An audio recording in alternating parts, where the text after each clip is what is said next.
Gostaria de cumprimentar todos os integrantes da mesa, começar pelo presidente da República, Luiz Inácio Lula da Silva. Cumprimento igualmente o presidente do Senado Federal, senador Rodrigo Pacheco. Cumprimento o deputado federal Marcos Pereira, primeiro vice-presidente da Câmara dos Deputados. Cumprimento o procurador-geral da República, Dr. Paulo Gonet. Cumprimento o presidente do Conselho Federal da Ordem dos Advogados do Brasil, Beto Simonetti. Uma honra tê-los todos presentes aqui, celebrando esse momento de união e da mais absoluta normalidade democrática. Faço, prezados colegas, cumprimento todos os meus colegas ministros desse tribunal, começando pelo ministro decano Gilmar Mendes, ministra Carmen Lúcia, ministro Dias Toffoli, ministro Luiz Fux, ministro Luiz Edson Fachin, Alexandre de Moraes, Cássio Nunes Marques, André Mendonça, Cristiano Zanin e, em breve, vejo aqui na plateia o ministro Flávio Dino. Nesse momento, o senador Flávio Dino. Prezados colegas, na vida é preciso ritos e esse é um rito tradicional de abertura do ano judiciário. E nós temos defendido, e vou falar brevemente, um pacto de linguagem simples e, presidente, também uma revolução da brevidade, que é o mundo jurídico ser um pouco mais objetivo do que tradicionalmente tem sido. Nós temos alguns projetos e algumas realizações que eu gostaria de registrar, em alguma medida celebrar. Hoje foi publicado o edital do primeiro Exame Nacional de Magistratura, um projeto importante tocado pelo Conselho Nacional de Justiça, que vai, de certa forma, simplificar os concursos para juiz, já realizando uma prova anterior e unificando o conhecimento médio nacionalmente que se demanda de um juiz e, portanto, queria cumprimentar o nosso diretor da Infam, ministro Mauro Campbell Marques, que, com grande celeridade, conseguiu implantar o Exame Nacional e hoje publicar o edital. Cumprimento também as duas desembargadoras que muito especialmente trabalharam nesse projeto, desembargadora Andréa Esmeraldo e Carmen Silvia Arruda. Nós temos também trabalhado imensamente na busca de mais eficiência para o poder judiciário e foram mapeados os dois grandes gargalos do judiciário no Brasil, os dois grandes fatores de congestionamento, que são a execução fiscal e as ações previdenciárias contra o INSS. E temos trabalhado intensamente para superar esses dois gargalos em parcerias com a Procuradoria-Geral da Fazenda Nacional, com diferentes procuradorias do Estado e procuradorias municipais e baseados em uma decisão muito importante relatada pela ministra Carmen Lúcia e votada aqui em plenário no final do exercício passado. Nós estamos otimizando os processos de execução fiscal com antecedência de protesto e de providências que vão desjudicializar a vida e aprimorar a arrecadação. Também gostaria de registrar, porque considero muito importante para a maneira como penso a vida, e tenho certeza que também a primeira-dama, nós estamos implantando o modelo de promoção por merecimento por paridade. E, portanto, em todos os tribunais brasileiros, a promoção tem que, no mínimo, alternar. E, portanto, se um cavalheiro tiver sido promovido, a vaga seguinte por merecimento tem que ser de uma mulher. Isto foi aprovado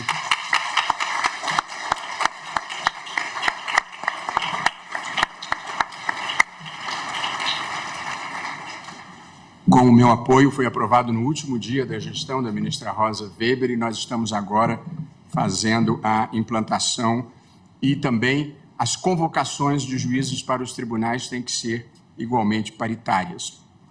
Ainda estamos instituindo, em parceria com a Fundação Getúlio Vargas de São Paulo, um grande programa de bolsas para candidatos negros à magistratura.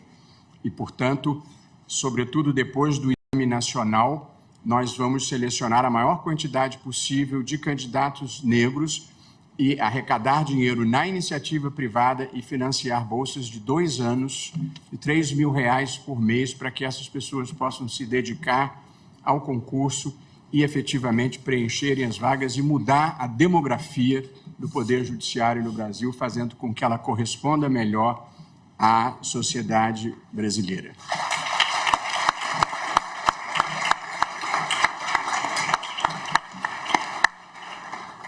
E no plano da inovação temos utilizado a inteligência artificial, eu mesmo tenho estudado muito esse tema e temos o primeiro projeto piloto que nós lançamos e tivemos mais de 30 empresas que compareceram para apresentar propostas. A primeira proposta, presidente, é um programa capaz de resumir os processos que chegam aos tribunais superiores. Chegam com 20 volumes, às vezes 30 volumes, e, portanto, um programa sempre sob supervisão judicial, mas que seja capaz de já apresentar para o relator um resumo do fato relevante, da decisão de primeiro grau, da decisão de segundo grau e das razões de recurso.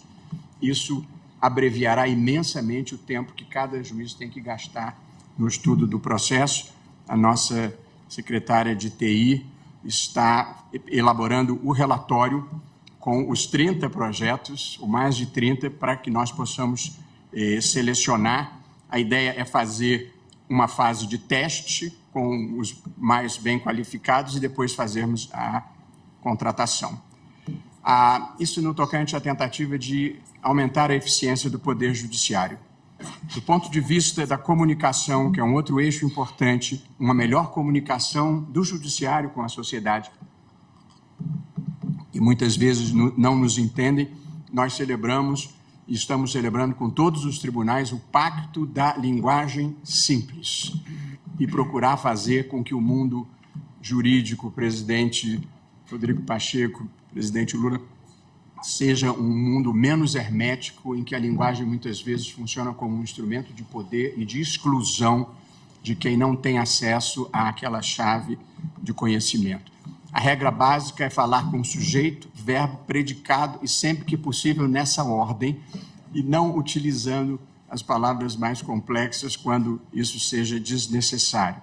Nós aqui criamos, depois de todos os julgamentos presenciais, uma informação à sociedade, que é um documento de página e meia, com uma explicação simples do que foi decidido, e agora estamos lançando um projeto importante de padronização das ementas, porque para trabalharmos com inteligência artificial e num sistema de precedentes, é preciso que haja um mínimo de padrão de homogeneidade nas ementas, e nós estamos trabalhando nesse aspecto. Passando para o campo da sustentabilidade, nós estamos empenhados, prezados colegas, espero não ter queixa nem ranger de dentes, em abolir as garrafas plásticas aqui no Supremo Tribunal Federal.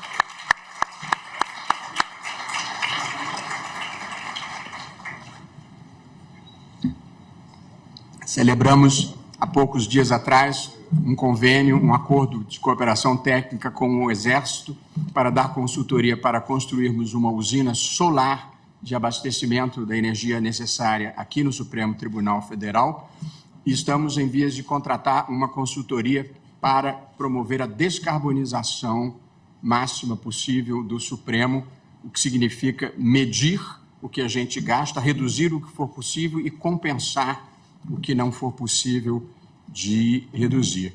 E no âmbito do CNJ, sob a coordenação do ministro Luiz Felipe Salomão e da hoje empossada conselheira Renata Gil, também um grande programa de conscientização e incentivo à doação de órgãos mediante a gravação da autorização em um aplicativo, o que acho que vai aumentar imensamente a oferta de órgãos no Brasil, que também considero muito importante. E, por fim, presidente, falo um minutinho sobre a produtividade do judiciário. Nunca se acessou tanto o judiciário no Brasil. Os dados do relatório de justiça de 2023 indicam que foram propostas mais de 31 milhões de ações, um incremento de 10% em relação ao ano anterior. O judiciário brasileiro lida com 84 milhões de processos. Se nós considerarmos que existem 160 milhões de adultos no Brasil, se a estatística fosse uma ciência simples, nós poderíamos dizer que 1 em cada 2 pessoas está litigando perante o judiciário no Brasil, o que exige, por evidente, uma imensa estrutura e uma enorme quantidade de recursos humanos. Apesar dessa alta demanda, a produtividade do judiciário aumentou em 10%. A Justiça do Brasil soluciona uma média de 79 mil processos por dia. E por magistrado são baixados cerca de 1.787 processos. Muitas vezes as pessoas focam apenas nos custos, sem se darem conta do imenso serviço que o judiciário presta ao Brasil, e mais de 18 mil juízes, presidente. Tirando a Amazônia, onde a presença das Forças Armadas é vital, o judiciário é a instituição de maior capilaridade no Brasil. Existe poder judiciário em todos os 5.600 municípios brasileiros. Há um custo que não é barato, de 116 bilhões de reais, que nós, todavia, procuramos otimizar, prestando o melhor serviço possível. Nós temos, como disse, 18 mil juízes, 272 mil servidores e 145 mil colaboradores. E quase metade das ações que tramitam no Brasil tramitam em gratuidade de justiça. E o judiciário arrecada cerca de 70% do que custa. E também esse é um dado que vale a pena registrar. E, por fim, e terminando, felizmente, presidente Pacheco, presidente Lula, presidente Marcos Pereira, senhor Procurador-Geral da República, senhor presidente da Ordem dos Advogados, felizmente eu não preciso gastar muito tempo nem energia falando de democracia, porque as instituições funcionam na mais plena normalidade, com convivência harmoniosa e pacífica de todos. Nem preciso falar de separação de poderes, porque, embora independentes e harmônicos, nós convivemos de maneira extremamente civilizada e respeitosa. A independência e a harmonia não significa concordância sempre, nem que o judiciário atenda necessariamente todas as demandas de qualquer um dos poderes. Mas nós nos tratamos com respeito, consideração, educação e, sempre que possível, carinhosamente, como a vida deve ser vivida.